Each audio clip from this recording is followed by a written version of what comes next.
AP Singh ji, आप मुझे बताइए, जिस बात का जिक्र अभी कुछ देर पहले विक्रम सर भी कर रहे थे कि साहब यकीनन एसआईटी की तरफ से कोशिश की गई होगी, तो सर बाबा से सवाल जवाब की कोशिश कोई की गई एसआईटी की तरफ से? बाबा से संपर्क किसी ने साधा या बाबा से संपर्क साधने की कोशिश हुई और संपर्क हो ही नहीं पाया? नारायण साकार हरि ने अपना रिटन स्टेटमेंट आपके चैनल पर है, सभी पूरी दुनिया में है। दूसरी बात जो एएनआई को दिया गया वो आपके सामने है, सबके सामने है। उन्होंने साफ कहा शासन प्रशासन पर भरोसा रखिए, अपराधी जो हैं षड्यंत्रकारी हैं बख्शे नहीं जाएंगे। सर बाबा को भरोसा है शासन प्रशासन पर? मैं ये जान रही हूं, साजिश है, मैं जानना चाह रही हूँ बाबा को भरोसा है शासन प्रशासन पर? शासन प्रशासन की तरफ से बाबा से संपर्क साधा क्या? बाबा जो है वो शासन प्रशासन के सामने गए, सवालों का जवाब देने के लिए, घटनाक्रम को बताने के लिए बाबा गए। शासन प्रशासन पर बाबा को भरोसा है, बाबा गए शासन प्रशासन के सामने, 121 लोगों की जान चली गई। उन्हें घटनाक्रम के बारे में कुछ नहीं पता। 30 से 35 मिनट पहले वो जा चुके हैं वहां से समापन करके। कुछ नहीं पता। कानून व्यवस्था, न्याय व्यवस्था, एसआईटी जांच व्यवस्था, ऑनरेबल हाई कोर्ट के रिटायर्ड जस्टिस की निगरानी में कमीशन में जो जांच हो रही है उस सब पर भरोसा है। लेकिन बस न्याय होना चाहिए, access to justice for all. कोई इसलिए नहीं इम्प्लीकेट किया जाना चाहिए कि वो दलित शोषित वंचित समाज से क्यों प्रतिनिधित्व कर पाएगा, कैसे कर पाएगा, किस लिए कर पाएगा।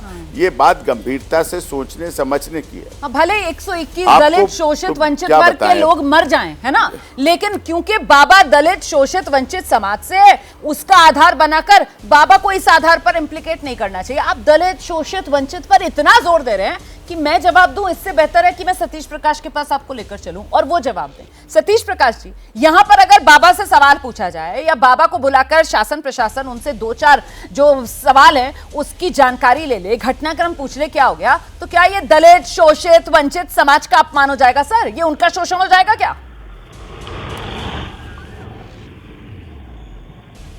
नहीं, देखिए, अब मेरे हिसाब से जो वकील साहब कह रहे हैं, अब तो आईपीसी में चेंज करा दो।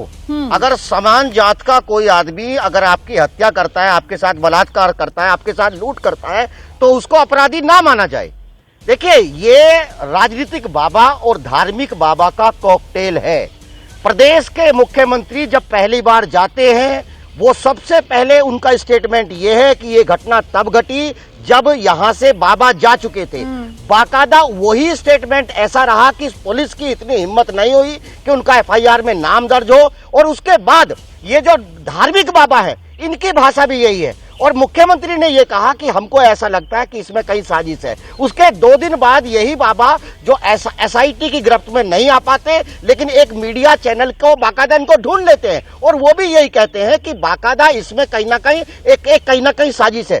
देखिए, मेरा कहना यह है कि यहां सरकार से हम एक उम्मीद और लगाते हैं कि ये सरकार जात देख करके कहीं ना कहीं मुआवजे की राशि ना तय करे। अगर इन्होंने इससे पहले जब किसान मारे गए तो वहां 50 लाख लोगों को 50 लाख रुपये मिला है। यहां भी तमाम लोगों को, चूंकि ये गरीब लोग हैं, इनके पास साधन विहीन लोग हैं, इनके तमाम परिवारों के लोगों को 50-50 लाख रुपए सरकार को देना चाहिए और बाबा को तुरंत गिरफ्तार करना चाहिए।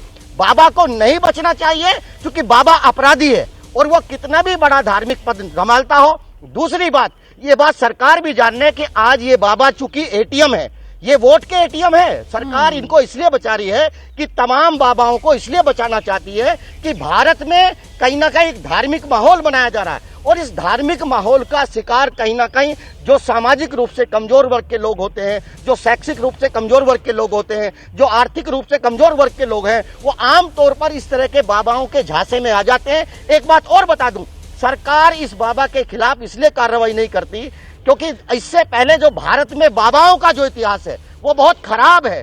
जिस बाबा की भी जांच हुई है उसकी लंगोटी में कहीं ना कहीं छेद है, उसकी पृष्ठभूमि कहीं ना कहीं आपराधिक है।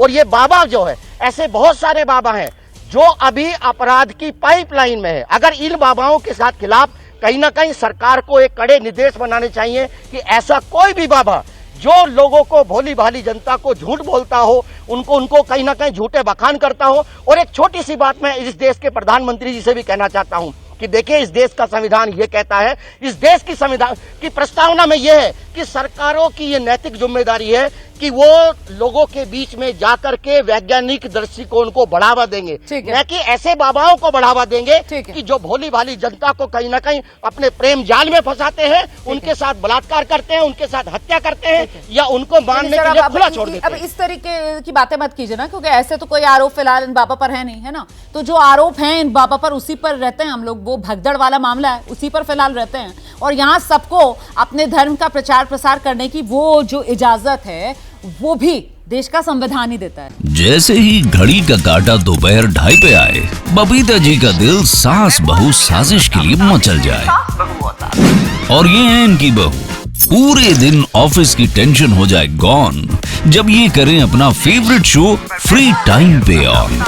इनकी तरह आप भी देखिए अपना फेवरेट शो अपने टाइम पर और डाउनलोड कीजिए एबीपी लाइव ऐप अपने स्मार्ट टीवी पर।